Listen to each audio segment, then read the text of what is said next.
નમસ્તે વિદ્યાર્થી મિત્રો, આજે આપણે ભણીશું સ્વાધ્યાયનો દાખલા નંબર 15 અને 16. બરોબર છે. 16મો દાખલો દાખલા 15 ની રકમ ઉપરથી જ આપેલો છે. ઓકે, ચલો સૌથી પહેલા સ્વાધ્યાયના દાખલા નંબર 15 ની રકમ વાંચીએ. સમજો, દાખલા બહુ સારા છે. આ બંને દાખલામાંથી MCQ બનાવી શકાય અને આવા MCQ માં ઘણીવાર બાળકો ભૂલ કરતા હોય છે, તો એવી ભૂલ ન થાય એનું ખાસ ધ્યાન રાખજો. ચલો અહીંયા ધ્યાન આપો. શું આપ્યું છે? તો સદિશ E બરાબર 3 × 10⁻³ I કેરેટ ન્યૂટન પ્રતિ કુલમ્બનો વિચાર કરો. ફરીથી શું કીધું છે? વિદ્યુત ક્ષેત્ર. બોલો કેટલું કીધું છે? તો વિદ્યુત ક્ષેત્ર E બરાબર 3 × 10⁻³ I કેરેટ ન્યૂટન પ્રતિ કુલમ્બનો વિચાર કરો. મતલબ આપણને આપેલું વિદ્યુત ક્ષેત્ર સદિશ E બરાબર 3 × 10⁻³ મૂલ્ય થયું. I કેરેટ એની દિશા થઈ. ન્યૂટન પ્રતિ કુલમ્બ એનો એકમ. તો આપણે શું કહી શકીએ કે વિદ્યુત ક્ષેત્ર, બોલો I કેરેટ પરથી શું કહેવાય? x અક્ષની દિશામાં છે. વિદ્યુત ક્ષેત્ર કોની દિશામાં છે? x અક્ષની દિશામાં છે. ઓકે, ચલો હવે આગળ જોઈએ. Question number 1.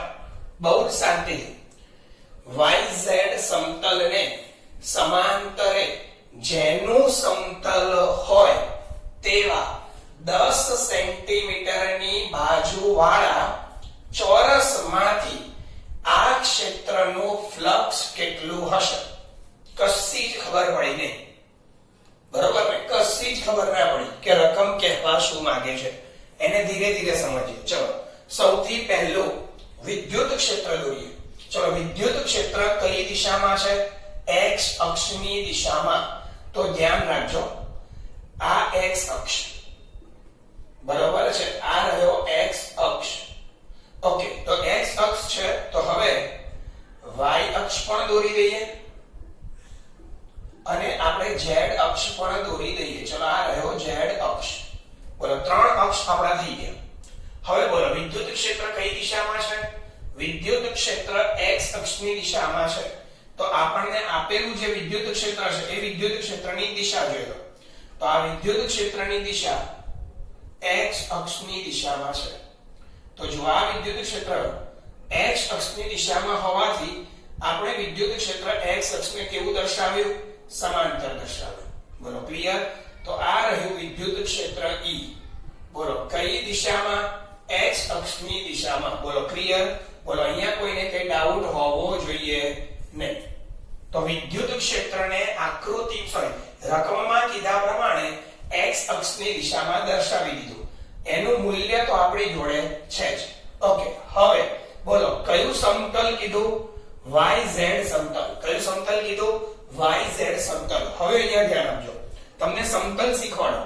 ઓકે, સમજો કે મારી જોડે આ યામ પદ્ધતિ છે, કોઓર્ડિનેટ સિસ્ટમ.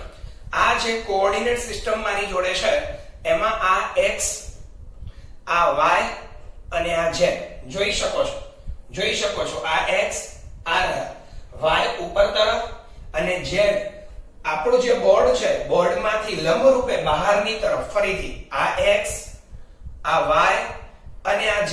z મેં જે આ રીતે દોર્યા છે, આ શું રજૂ કરે છે? આ z અક્ષ એ આપણા, જો તમારી જોડે ચોપડો હોય તો ચોપડાના પેજમાંથી લંબ રૂપે બહાર, બોર્ડમાંથી લંબ રૂપે બહાર તરફ છે. તો આ તમારી યામ પદ્ધતિ થઈ. હવે કયું સમતલ આપણને કીધું છે? YZ સમતલ. કયું સમતલ કીધું છે? YZ સમતલ. જો આપણને આ YZ સમતલ કીધું હોય તો આ જે સમતલ છે, જો મારી જોડે આ એક સમતલ છે, ફિઝિક્સની બુક છે, okay, handbook of physics. Okay, તો આ જે બુક છે એ મારી જોડે એક સમતલ છે. આ જે સમતલ છે એ સમતલની અંદર શું હોય? તો કે બે બાજુ હોય, બાજુ 1, બાજુ 2. મને કયું સમતલ કીધું? YZ સમતલ. તો આ સમતલની બંને બાજુમાંથી એક બાજુ y અક્ષ પર જાય, બીજી બાજુ z અક્ષ પર જાય. એટલે આ સમતલ કયું સમતલ બની જાય? YZ સમતલ બની જાય. કયું સમતલ બની જાય? YZ. ચલો check it now. Okay, x, y, z. Okay, YZ સમતલ બનાવવું છે.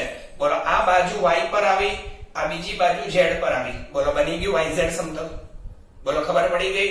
કોઈ એમ કે સાહેબ આપણે આને yx સમતલ બનાવવું છે, તો આ રહ્યો y, આ રહ્યો x, તો એક બાજુ x સમાંતર, બરોબર? હા કે ના? yx સમતલ કીધું, બોલો આ x સમાંતર, આ yx બને ના. કેમ? કેમ કે એક જ બાજુ x ને સમાંતર છે, y ને સમાંતર બાજુ નથી. તો પછી yx સમતલ કેવી રીતે બનાવાય? આ રીતે જોઈ લો. ક્લિયર? બોલો ક્લિયર? આ નીચેની બાજુ x પર જાય અને આ લંબ રૂપે એટલે y પર જાય. બોલો ક્લિયર? તો સાહેબ આ રીતે હતું, એ શું હતું? તો આ x અને આ z. તો જોઈ લો, આ રહ્યું. બોલો, તો આ બે બાજુમાંથી એક બાજુ જોઈ શકાય છે. આ જે છે એ x છે અને આ પહેલી આંગળી છે z છે. તો આ કયું સમતલ બન્યું? xz સમતલ. તો આ xz સમતલ, ઓકે, આ yz સમતલ, અને આ રીતે હોય તો xy સમતલ. બોલો ક્લિયર? સમતલ બનાવતા આવડી ગયા. ઓકે, હવે કયું સમતલ કીધું છે? yz સમતલ. yz સમતલને સમાંતર, પહેલા yz સમતલ બનાવી દો. ઓકે, yz સમતલ એટલે એક બાજુ y પર ને એક બાજુ z પર. તો આ રહ્યું yz સમતલ. બોલો ક્લિયર? તો આ આપણું yz સમતલ તૈયાર થઈ ગયું. ઓકે, હવે તમે જુઓ ધ્યાનથી, શું પરિસ્થિતિ છે, બહુ જ ધ્યાનથી. આ રહી મારી યામાક્ષ પદ્ધતિ. એમાં આ વિદ્યુત ક્ષેત્રની દિશા જોજો, આ x અક્ષ વિદ્યુત ક્ષેત્રની દિશા અને આ yz સમતલ. બોલો ક્લિયર? કમ્પ્લીટ. તો વિદ્યુત ક્ષેત્ર એટલે x અક્ષ. બોલો કઈ દિશામાં? x અક્ષની દિશામાં. તો વિદ્યુત ક્ષેત્રની દિશા બોલો કેવી છે? તો કે yz સમતલને લંબ છે. બોલો કેવી છે? yz સમતલને લંબ છે. બોલો ક્લિયર? ફરીથી વિદ્યુત ક્ષેત્રને જોઈ શકાય છે આકૃતિમાં. આ મારી સામે જે મેં રજૂઆત કરી, રજૂઆતમાં પણ તમે જોઈ શકો. વિદ્યુત ક્ષેત્રની દિશા વચ્ચેની આંગળીથી દર્શાવી છે, જે x અક્ષ છે. અંગૂઠો y અક્ષ છે, પહેલી આંગળી z અક્ષ છે. આ ચોપડી yz સમતલ છે. તો અંગૂઠો એ ચોપડીના સમતલને લંબ રૂપે છે, મતલબ ચોપડીના સમતલ સાથે લંબ છે. 90 નો ખૂણો બનાવે છે. કોણ? વિદ્યુત ક્ષેત્ર સદિશ E. બોલો ક્લિયર છે? ઓકે, હવે આપણને શું કીધું છે? yz સમતલને સમાંતરે જેનું સમતલ હોય તેવા 10 સેન્ટીમીટરની બાજુવાળા ચોરસમાંથી આ ક્ષેત્રનું ફ્લક્સ કેટલું હશે? તો હવે રકમનો કહેવાનો અર્થ એવો છે કે આપણી જોડે 10 સેન્ટીમીટરની બાજુવાળું ચોરસ છે. તો આ રહ્યું એક ચોરસ જેની બાજુ 10 સેન્ટીમીટરની છે. 10 સેન્ટીમીટર 10 સેન્ટીમીટર, આવી 10 સેન્ટીમીટરની બાજુવાળો એક ચોરસ લેવાનો. એ ચોરસ કેવો છે? yz સમતલને સમાંતર જેનું સમતલ હોય તેવો. મતલબ એ ચોરસને yz સમતલને સમાંતર મૂકવાનું, મતલબ કે તેને yz સમતલ પર મૂકવાનું. ચાહે તમે એને અહીં મૂકો, ચાહે તમે એને અહીં મૂકો, અહીં મૂકો, અહીં મૂકો, એ yz સમતલને સમાંતર કહેવાય. અને દરેક પરિસ્થિતિમાં આ જે પૃષ્ઠ છે, આ જે સપાટી છે, એની સાથે વિદ્યુત ક્ષેત્ર હંમેશા લંબ રૂપે જ રહેશે. બોલો ક્લિયર? yz સમતલને ગમે ત્યાં મૂકશો, વિદ્યુત ક્ષેત્ર સદિશ એને લંબ રૂપે જ રહેશે. બોલો ક્લિયર? કોઈ ડાઉટ ના? ઓકે, બોલો ડન. તો આ દાખલામાં આ જ વસ્તુ મેઈન સમજવાની હતી કે પરિસ્થિતિ નંબર 1 માં શું થાય છે. તો પરિસ્થિતિ નંબર 1 માં વિદ્યુત ક્ષેત્ર સદિશ E એ yz સમતલને લંબ રૂપે છે. બોલો ક્લિયર? ઓકે, હવે શું શોધવાનું છે? તો સમતલ સાથે સંકળાયેલો ફ્લક્સ. ફ્લક્સ શોધવાની વાત આવે એટલે આપણા મગજમાં એવો આઈડિયા થાય કે ગાઉસનો નિયમ વિચારો. પરંતુ મોસ્ટ IMP વાત, ગાઉસનો નિયમ એ બંધ પૃષ્ઠ માટે લાગુ પડે. અહીં ચોરસ કીધું છે, ચોરસ એ કોઈ બંધ પૃષ્ઠ નથી. ફરીથી, ચોરસ એ કોઈ બંધ પૃષ્ઠ નથી. હા, સમઘન કીધું હોય તો બંધ પૃષ્ઠ થાય. ચોરસ એ કોઈ બંધ પૃષ્ઠ નથી, માટે આ નિયમ ચોરસને લાગુ પાડી શકાય નહીં. તો પછી ફ્લક્સ શોધવા માટે કયું સૂત્ર? તો પછી ફ્લક્સ શોધવા માટે આપણું સિમ્પલ સદિશ E ડોટ S. આનું સાદું રૂપ આપો તો ફ્લક્સ બરાબર ES cos થીટા. થીટા એટલે E અને S વચ્ચેનો ખૂણો. S એટલે જે સમતલ સાથે સંકળાયેલું ફ્લક્સ શોધવાનું કીધું છે તેનું ક્ષેત્રફળ. S એટલે જે સમતલ સાથે સંકળાયેલું ફ્લક્સ શોધવાનું કીધું છે તેનું ક્ષેત્રફળ. આપણને કોની સાથે સંકળાયેલું ફ્લક્સ શોધવાનું કીધું છે? ચોરસ. કેટલો ચોરસ છે? 10 સેન્ટીમીટર નો ચોરસ છે. તો સૌથી પહેલા આપણે એનું ક્ષેત્રફળ શોધી લેવું જોઈએ. ચલો તો એનું ક્ષેત્રફળ S બરાબર 10 સેન્ટીમીટર ની બાજુનો સ્ક્વેર L સ્ક્વેર 10 ગુણ્યા 10 ની -2 નો સ્ક્વેર. બોલો શું આવશે? 10 ગુણ્યા 10 ની -2 એટલે 10 ની -1 થાય એનો સ્ક્વેર. 10 1 -1 10 ની -2 એકમ મીટર સ્ક્વેર. બોલો ફરીથી S એટલે ચોરસનું ક્ષેત્રફળ. બોલો લંબાઈનો વર્ગ. લંબાઈ છે 10 સેન્ટીમીટર એના મીટર. સાદું રૂપ આપ્યું 10 ની -2. બોલો ક્લિયર? ઓકે. S ખબર છે, E ખબર છે. હવે સમજવાનું છે થીટા. શું સમજવાનું છે? થીટા. થીટાનો મતલબ શું થાય? E અને S વચ્ચેનો ખૂણો. S એટલે શું? S એટલે પૃષ્ઠનો સમતલનો ક્ષેત્રફળ સદિશ. શું થાય? પૃષ્ઠનો સમતલનો ક્ષેત્રફળ સદિશ. હવે ક્ષેત્રફળ સદિશ કેવો હોય? તો ક્ષેત્રફળ સદિશ હંમેશા પૃષ્ઠને સમતલને લંબ રૂપે હોય છે. ક્ષેત્રફળ સદિશ હંમેશા પૃષ્ઠને સમતલને લંબ રૂપે હોય છે. ઓકે. તો આ પરિસ્થિતિ, આ આપણું x y z, આ આપણું yz સમતલ. તો હવે આનો ક્ષેત્રફળ સદિશ ક્યાં આવશે? તો હવે હું નીચેથી હાથ લઈ લઉં છું. ક્ષેત્રફળ સદિશ પૃષ્ઠને લંબ રૂપે આ રીતે આવશે. બોલો ક્લિયર છે? તો આ ક્ષેત્રફળ સદિશ આ રહ્યો, મતલબ પૃષ્ઠને લંબ રૂપે છે. આગળની આકૃતિમાં તમે જોયું કે સાહેબ ક્ષેત્રફળ સદિશ જે દિશામાં જાય છે એ જ દિશામાં આપણું વિદ્યુત ક્ષેત્ર પણ છે. બોલો ક્લિયર? વિદ્યુત ક્ષેત્ર x અક્ષની દિશામાં એટલે કે I કેરેટ, તો ક્ષેત્રફળ સદિશ પણ એ જ દિશામાં છે. તો તમે જોઈ શકો છો કે શું બન્યું. અહીંયા જોઈ શકો કે આ પૃષ્ઠ છે, તો આને લંબ રૂપે એનો ક્ષેત્રફળ સદિશ S એ કેવો છે? તો એને લંબ છે. લંબ મતલબ આ પરિસ્થિતિ. ઓકે. આ આપણું શું આવે? YZ સમતલ. આ YZ સમતલ. તો YZ ને લંબ કોણ હોય? આ ભાગ આ રહ્યો. તો એ તો કોના જેવો થયો? x ની દિશામાં થયો. કોના જેવો? x. તો YZ સમતલનો ક્ષેત્રફળ સદિશ હંમેશા પૃષ્ઠને લંબ રૂપે હોય આ રીતે. આ પૃષ્ઠને લંબ રૂપે છે, તો ક્ષેત્રફળ સદિશ S ની દિશા અને XYZ માં x ની દિશા બંને એક જ છે. બરોબર? S અને x બંને એક જ દિશામાં. x ની દિશામાં તો વિદ્યુત ક્ષેત્ર છે, તો હું શું કહી શકું? S એટલે ક્ષેત્રફળ સદિશ અને E એટલે વિદ્યુત ક્ષેત્ર, બંનેની દિશા એક જ છે. તો અહીંયા લખી શકું સદિશ E અને સદિશ S. બોલો કેવી દિશામાં છે? એક જ દિશામાં છે. માટે θ બરાબર શું થશે? 0. માટે θ બરાબર 0. ચલો તો ફ્લક્સ phi બરાબર ES cos 0. cos 0 કેટલા થવાના? 1 થવાના. તો ES cos 0 1. ચલો E ની કિંમત 3 ગુણ્યા 10 ની 3 અને S ની કિંમત આપણે શોધી દીધી છે 10 ની -2. 3 10 ની 3 -2 એટલે કેટલા થશે? 1 જ થશે. 3 ગુણ્યા 10 ની 1. ફ્લક્સ phi બરાબર 30 એકમ ન્યૂટન મીટર સ્ક્વેર કુલમ્બની -1. આ આપણો ફ્લક્સ. બરો ક્લિયર? તો રકમમાં જે કીધું તો કે YZ સમતલને સમાંતર એક 10 સેન્ટીમીટર બાજુવાળા ચોરસમાંથી આ વિદ્યુત ક્ષેત્રને કારણે સંકળાયેલું ફ્લક્સ કેટલું? બોલો મળી ગયું. ઓકે. નંબર 2. હવે થોડું ચેન્જ.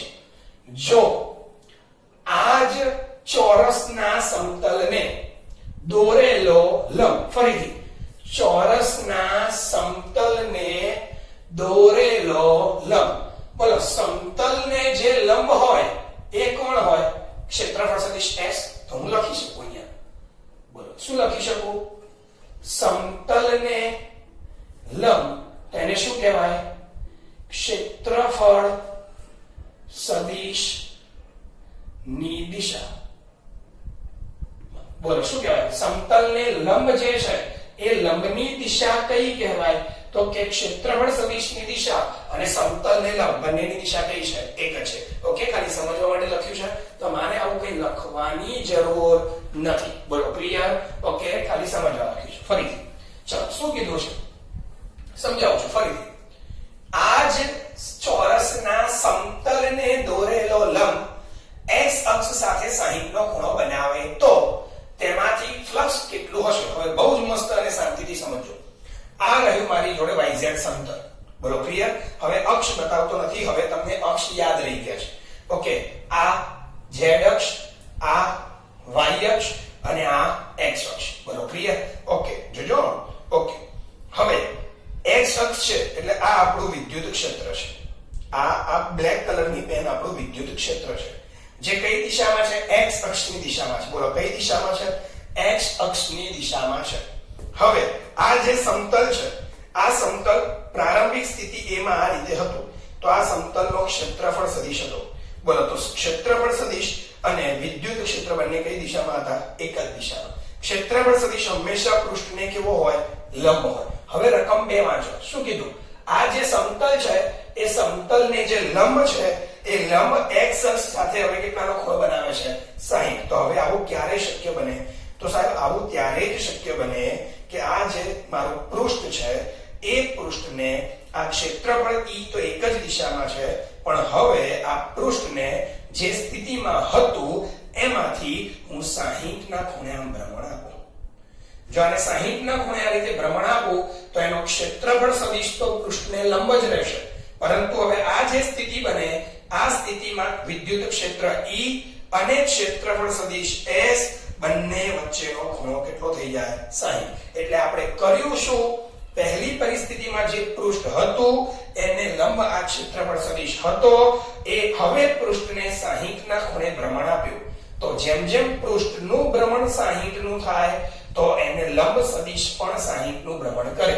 તો આ રીતે હશે અને એનો ક્ષેત્રફળ વિદ્યુત ક્ષેત્ર સદિશ આ રીતે આવશે. આ વિદ્યુત ક્ષેત્ર સદિશ અને આ ક્ષેત્રફળ સદિશ. બોલો બંને વચ્ચેનો ખૂણો કેટલો આવશે? 60 આવશે. બોલો ક્લિયર છે? ઓકે, તો હવે બીજી પરિસ્થિતિમાં ફ્લક્સ ϕ' બરાબર Es cos θ. બોલો લખાય θ બરાબર શું આવશે? 60 અંશ. θ બરાબર શું આવશે? 60 અંશ. બોલો ક્લિયર છે? જો તમે કોઈ આકૃતિ દોરવા માંગતા હોય તો તમે આ રીતની આકૃતિ દોરી શકો, x y z. ઓકે, હવે આપણું જે સમતલ છે તો એ સમતલનો ક્ષેત્રફળ સદિશ ધારો કે અહીંયા દોરી દઉં છું. આ સમતલનો શું છે? ક્ષેત્રફળ સદિશ છે. ચલો પછી દોરીએ આ રીતે. તો આ આપણા x બરોબર છે, આ આપણો x સદિશ. ઓકે, હવે આ આપણું સમતલ. બોલો ક્લિયર? અને આ સમતલનો ક્ષેત્રફળ સદિશ S. તો ક્ષેત્રફળ સદિશ S અને આ આપણો વિદ્યુત ક્ષેત્ર સદિશ E અને આ બંને વચ્ચેનો ખૂણો બોલો કેટલા અંશનો થયો? 60. બોલો ક્લિયર? તો સમતલને લંબ આ જે છે આ આપણું સમતલ છે, આ આપણું સમતલ છે. બોલો ક્લિયર? તો સમતલના બે ભાગ આ રીતે હોય. તો આ ભાગ સમતલ સાથે 90 નો ખૂણો બનાવે, એટલે આ જે છે S એ સમતલ સાથે તો લંબ જ છે, પરંતુ એને સદિશ E સાથે કેટલાનો ખૂણો બનાવ્યો? 60 નો ખૂણો બનાવેલો છે. આકૃતિ નહીં દોરો તો પણ ચાલશે, પણ આ સમજવા માટે આકૃતિ દોરેલી છે. ચલો તો હવે એકદમ ઈઝી કેલ્ક્યુલેશન, તો સો ઈઝી. cos 60 E બરાબર 3 × 10⁻³ S બરાબર 10⁻². cos 60 એટલે 1/2. બોલો 3 × 10⁻³ × 1/2 આગળ કરી તું એ જ 3 × 10. બોલો 2 × 5 = 10, 5 × 15 ન્યૂટન મીટર સ્ક્વેર કુલમની -1. તો બોલો ફ્લક્સ મળી ગયું. તો બીજી પરિસ્થિતિ પ્રમાણે જો પૃષ્ઠને શું કરવામાં આવે, સમતલને લંબ જે હોય એને 60 નો ખૂણો બનાવવામાં આવે. કોની સાથે? x અક્ષ સાથે. x અક્ષની દિશામાં જ આપણું વિદ્યુત ક્ષેત્ર હતું, એટલે સમતલના લંબનો, સમતલને જે લંબ હોય એને ક્ષેત્રફળ સદિશ કહેવાય, S કહેવાય. S જેટલો ખૂણો S સાથે બનાવે એટલો જ ખૂણો કોની સાથે બન્યો કહેવાય? E સાથે, કેમ કે E કઈ દિશામાં છે? X દિશામાં છે. બોલો ક્લિયર છે? તો આ દાખલો આપણો ક્લિયર થયો. ઓકે, હવે આ જ પરિસ્થિતિ અહીંયા. ચલો સૌથી પહેલા આપણે શું કરીએ તો પરિસ્થિતિ ડ્રો કરી દઈએ. X અક્ષ, Y અક્ષ, Z અક્ષ, વિદ્યુત ક્ષેત્ર X અક્ષની દિશામાં છે. આ જે વિદ્યુત ક્ષેત્ર આપણી જોડે X અક્ષની દિશામાં છે એ આપણે પહેલેથી જ ડ્રો કરી લઈએ છીએ. આ વિદ્યુત ક્ષેત્ર આ રીતનું આપણે દોરી દઈએ છીએ. ચલો હવે શું કરવાનું કીધું છે બહુ ધ્યાનથી સમજો. પરિસ્થિતિ 3D છે, આપણે દોરવાનું 2D માં છે એટલે થોડું અઘરું કામ છે. એક ઘન 20 સેન્ટીમીટરની બાજુવાળા એક ઘન, ચલો ઘન પદાર્થ, ચલો ઘન પદાર્થની લંબાઈ 20 સેન્ટીમીટર, 20 ગુણ્યા 10 ની -2 મીટર. ઓકે, તો 20 સેન્ટીમીટરની બાજુવાળા એક ઘન જે છે એ ઘનની શું કરેલું છે કે જેની બાજુઓ યામ સમતલોને સમાંતર રાખેલ હોય તેમાંથી સ્વાધ્યાય 1.15 માં દર્શાવેલા વિદ્યુત ક્ષેત્રનું ફ્લક્સ કેટલું થાય? તો પહેલી પરિસ્થિતિ રકમમાં કશી જ ખબર પડી નથી તમને, મને ખબર છે. ઓકે, આ રહ્યું મારી જોડે એક સમઘન. બધી બાજુઓ નથી, 6 બાજુઓ હોય પણ 3 જ છે, બરોબર છે? ઓકે, પણ સમજી લઈશું. ચલો, જો આ રીતનું એક સમઘન છે. હવે આ સમઘનને સમજવાનો પ્રયત્ન કરજો. ઓકે, સમઘનની 6 બાજુ 1 2, આ બાજુ 3 4 5 અને 6. હવે આ સમઘન, હવે સમજી લો, આ બાજુથી વિદ્યુત ક્ષેત્ર આવે છે આ દિશામાં, એટલે આ વિદ્યુત ક્ષેત્રની x દિશા, બરોબર? આ x અક્ષ, આ દિવાલ તરફ આપણો x અક્ષ, ઉપર તરફ y અક્ષ, અને તમારી સામે જે આવે z અક્ષ. બોલો ક્લિયર? ફરીથી આ બાજુ x, ઉપર તરફ y, તમારી સામે આવે તે z અક્ષ. ઓકે, આવા યામ સમતલમાં આપણે આ બોક્સ મૂકી દીધું. હવે કીધું શું છે વાંચો. એવી રીતે મૂકવાનું કે તેની બાજુઓ યામ સમતલોને સમાંતર રાખેલ હોય એવું દેખાય. બાજુઓ યામ સમતલને સમાંતર રાખેલ હોય તેમ દેખાય. ઓકે, હવે જુઓ, આ x છે, આ y છે, તો આ બાજુ જુઓ, આ x, આ y.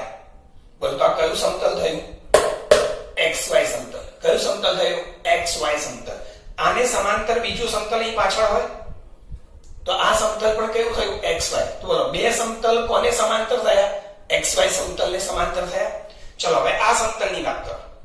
આ સમતલની એક બાજુ x તરફ જાય અને આ બીજી બાજુ આ તરફ જાય. આ તરફ એટલે તમારી બાજુ z છે તો અંદરની તરફ ઋણ z હશે, એટલે એક x છે એક z છે, તો આ ઉપરનું સમતલ xz સમતલ, તો નીચેનું સમતલ પણ xz સમતલ. બોલો બે બાજુઓ, બે સમતલ કોને સમાંતર આવ્યા? xz ને, અને આ બે કોને સમાંતર આવ્યા? xy ને. ચલો કોણ રહી ગયું? આ. જો આ y છે ઊભા તરફ અને અંદર જાય z, તો yz, તો આ yz સમતલ, આ પણ yz સમતલ, તો આ બે yz સમતલ થયા. તો આપણો જે સમઘન છે, આ સમઘનની જે 6 બાજુઓ છે, 6 સમતલ છે, 6 સપાટી છે, એમાંથી દરેક સપાટીઓ કોઈકના કોઈક સમતલને સમાંતર છે. બે સપાટી xy સમતલને સમાંતર, બે સપાટી xz ને સમાંતર, અને બાકીની બે સપાટી yz ને સમાંતર છે. હવે આ સમઘનમાંથી પસાર થતું ફ્લક્સ આપણને શોધવાનું કીધું છે. બોલો ખબર પડી ગઈ? ઓકે, તો હવે ધ્યાનથી સમજજો. બહુ જ સિમ્પલ છે, ગણતરી કશું જ નથી કરવાની, ડાયરેક્ટ જવાબ આવશે. કેવી રીતે? તો આ બોક્સ મેં પકડ્યું છે. હવે એક સિમ્પલ, આ સમતલ કયું થયું સાહેબ? y કે x? તો આ x અને આ y. ઓકે, તો આ સમતલનો ક્ષેત્રફળ સદિશ ક્યાં આવશે? આ દિશામાં આવશે. કેવો? પૃષ્ઠને લંબ રૂપે. હા, જો આ પૃષ્ઠ કેવું છે તો એક બોક્સ છે. બોક્સ એટલે બંધ આકૃતિ કહેવાય. જો કોઈ સપાટી બંધ આકૃતિની હોય તો એનો ક્ષેત્રફળ સદિશ એ બંધ આકૃતિની અંદર તરફ ન જાય, બહાર તરફ આવે. એટલે આ સમતલનો ક્ષેત્રફળ સદિશ એને લંબરૂપે આમ બહાર તરફ આવે. તો આ થયો S. ઓકે, પણ વિદ્યુત ક્ષેત્ર તો કોના જેવું કીધું? સ્વાધ્યાય 1.15. સ્વાધ્યાય 1.15 માં વિદ્યુત ક્ષેત્ર કઈ દિશામાં છે? x અક્ષમાં છે. તો આ જાય આપણો x અક્ષ. તો વિદ્યુત ક્ષેત્ર x અક્ષની દિશામાં ક્ષેત્રફળ સદિશ S આ રહ્યો લંબરૂપે. તો અહીં જુઓ, S ની દિશા અને E ની દિશા પરસ્પર લંબ થાય. આ આપણો E છે, બરોબર છે, અને આ બાજુ આપણો S છે. બંને વચ્ચેનો ખૂણો 90 થાય. cos 90 0 થઈ જાય. cos 90 0 થઈ જાય. જો cos 90 0 થાય તો YZ સમતલ કેટલા હતા? 2. તો YZ સમતલ સાથે સંકળાયેલું ફ્લક્સ કેટલું? 0. બરો ક્લિયર? તો આપણું જે બોક્સ બને, જે સમઘન બને, એની 6 સપાટી, 6 માંથી 2 YZ, તો બંને YZ સાથે સંકળાયેલું ફ્લક્સ કેટલું થયું? 0 થયું. ચલો નંબર 2. આ ઉપરની સપાટી. ઉપરની સપાટીમાંથી એક x તરફ જાય, એક બોલો બોલો બોલો એક ક્યાં જાય? ઓકે, પેલુંમાં YZ બોલે ને, YZ ની XY આવે, ભૂલ છે. આ x અને આ y, તો XY સાથે સંકળાયેલું ફ્લક્સ 0. ચલો આ શું આવશે? અંદર તરફ જાય -z એટલે z કહેવાય, અને આ x તરફ જાય એટલે x કહેવાય. તો x z, તો આ આપણું xz સમતલ થયું. આ આપણું xz સમતલ થયું. ચલો એનો ક્ષેત્રફળ સદિશ પૃષ્ઠને લંબ રૂપે બંધ આકૃતિમાંથી બહારની તરફ. તો જો અંદર તરફ જાવ તો અંદર કહેવાય, તો ન ચાલે. તો આ પૃષ્ઠ થયું. લંબ રૂપે ઉપર એટલે બહાર, તો નીચેનો ક્ષેત્રફળ સદિશ લંબ રૂપે બહાર, બહાર એટલે નીચે તરફ. બરોબર છે. જો અહીંયાથી લંબ રૂપે નીચે કરો તો આ તો આપણી આકૃતિ છે, આ બોક્સની બહારની સપાટી છે. આમ જશે તો એ બોક્સની અંદર તરફ જાય, ના ચાલે. આ રૂમ છે, રૂમની અંદર આ દિવાલ છે, તો આ દિવાલનો ક્ષેત્રફળ સદિશ, રૂમ એ બંધ આકૃતિ થઈ, તો આ દિવાલનો ક્ષેત્રફળ સદિશ લંબ રૂપે બહાર ન આવે, એ લંબ રૂપે અહીંથી સામેના ઘરે, પાછળના બાજુના ઘરમાં જાય. બોલો ક્લિયર છે? ઓકે, તો આ સમતલનો ક્ષેત્રફળ સદિશ અહીંયા ઉપર તરફ, નીચેના સમતલનો ક્ષેત્રફળ સદિશ નીચે તરફ. ઓકે, તો આ ક્ષેત્રફળ સદિશ S ઉપરની દિશામાં અને વિદ્યુત ક્ષેત્ર તો x ની દિશામાં. તો બોલો આ x ની દિશામાં અને આ લંબરૂપે ઉપર, બંને વચ્ચેનો ખૂણો 90. તો આ કયું સમતલ હતું? xz. તો xz સમતલ સાથે સંકળાયેલું ફ્લક્સ 0. કેટલા xz છે? 2. આ કયું હતું? xy. xy સાથે સંકળાયેલું ફ્લક્સ પણ 0. કેમ? એનો ક્ષેત્રફળ સદિશ S, વિદ્યુત ક્ષેત્ર E એક જ દિશામાં? ના, બંને પરસ્પર વચ્ચે 90 નો ખૂણો બનાવે. ક્લિયર? ઓકે, હવે કયા બે સમતલ વધ્યા? તો જુઓ, આ y અને આ z, તો yz. તો આ yz સમતલ વધ્યું, આ પણ yz સમતલ વધ્યું. હવે જુઓ, આ yz સમતલની પરિસ્થિતિ શું થાય? તો આ yz સમતલની પરિસ્થિતિ શું થશે? તો અહીંથી વિદ્યુત ક્ષેત્ર x ની દિશામાં છે, તો આ વિદ્યુત ક્ષેત્રની દિશા. તો ધારો કે વિદ્યુત ક્ષેત્રને રજૂ કરતો ક્ષેત્રફળ સદિશ આ રહ્યો. તો આ વિદ્યુત ક્ષેત્રને રજૂ કરતો ક્ષેત્રફળ સદિશ છે. આ વિદ્યુત ક્ષેત્રને રજૂ કરતો ક્ષેત્રફળ સદિશ, વિદ્યુત ક્ષેત્ર જેટલું અંદર જશે એટલું જ સામેથી બહાર આવશે. જેટલું વિદ્યુત ક્ષેત્ર અંદર તરફ જશે એટલું જ વિદ્યુત ક્ષેત્ર બહાર આવશે. તો આ સપાટીમાં વિદ્યુત ક્ષેત્ર જેટલું દાખલ થાય એટલું સામેથી બહાર આવે, તો કુલ કેટલું થઈ જાય? 0. બોલો કુલ કેટલું થઈ જાય? 0. તો આપણે કહી દઈએ તમામ સપાટી સાથે સંકળાયેલું ફ્લક્સ કેટલું છે? એટલે આપણે કહી શકીએ સમઘનમાંથી પસાર થતી ક્ષેત્ર રેખાઓ સમઘનમાંથી પસાર થતી, સમઘનમાં દાખલ થતી ક્ષેત્ર રેખાઓ અને બહાર આવતી ક્ષેત્ર રેખાઓ ની સંખ્યા સમાન છે.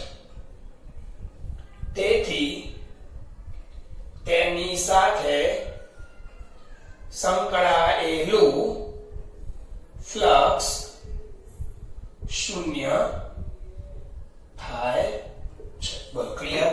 આ રીતે તેની સાથે સંકળાયેલું ફ્લક્સ શું થશે?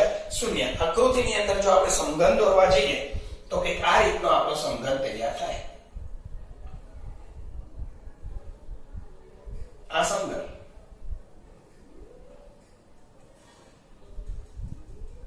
બોલો ક્લિયર? ઓકે, આ x અને આ y એટલે આ xy સમતલ થયું. પછી આ z અને આ y તો આ આપણું yz સમતલ થયું. તો એ જ રીતે આ x અને આ z તો આ xz સમતલ થયું. બોલો ક્લિયર? ઓકે, તો દરેક સાથે સંકળાયેલું ફ્લક્સ કેટલું થશે? 0 થશે. Okay, thank you.